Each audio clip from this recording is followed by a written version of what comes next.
Romney continues to win with voters when it comes to the economy. We've got Neil King joining us now from Washington, D.C. to tell us about this Wall Street Journal NBC News Poll. We got this little nugget out there. Tell us more about this. Yeah, I mean, what we're doing now is sharing one nugget from our poll. The rest of it will come out in a couple of hours. But the good news for Mitt Romney is that he leads in this one area among voters, which is which candidate do you think is better on the economy? And he leads by about 7 points.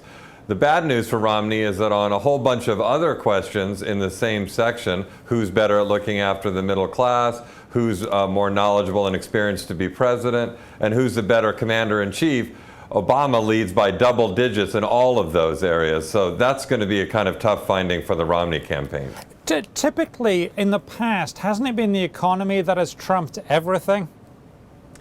Yeah, well, it's hard to say, really. I mean, you know, if you think of the characteristics that people look at, is being a commander-in-chief important? Going back to previous campaigns, certainly in 2004 or even in 2008, that was a really big issue when the country was feeling nervous about that. At the moment, of course, the economy matters a lot, but I wouldn't say it's the absolute issue. Relatability is an important one, and you see a lot of that in our poll. Just who do people relate to most, and the issue of, you know, who's best at looking after the middle class.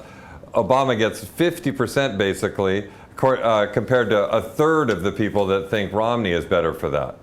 Now, it would be fair to say that anyone who has been president is better equipped to be president than the next person, right? Because they have the experience of being there, and it's a job where you can't possibly know what it's like until you've done it. Yeah, I think that would be fair to say. Okay, so overall, who is winning in terms of the overall numbers? Like, if you're a likely voter, who would you likely vote for if the election was tomorrow?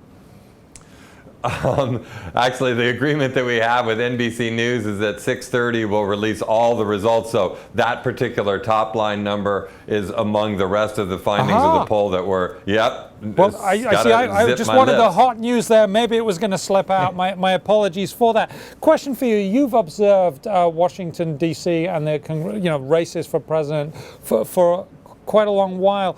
Is there time for Romney to turn this around, or is this becoming more and more set in stone?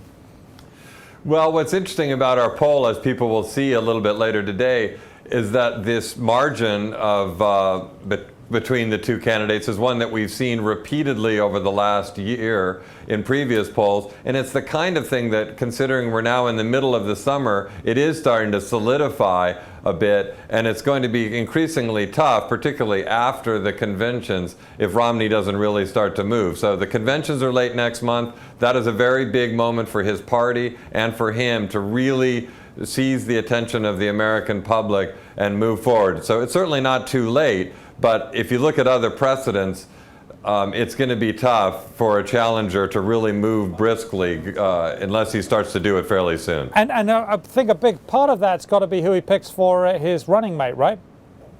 I think that will be a part of it. There are a couple of things that will be big attention-grabbing moments. There's that, the picking of the vice presidential candidate. There's the conventions, and then, of course, there are the 3 debates. And those are going to be the big 3 moments for Romney facing off against Obama and really trying to, create some space. Okay, and at 6:30 we get that headline number that I was so anxious to wheedle out of you, but failed. But thank you very much, Neil King. Good try, Simon.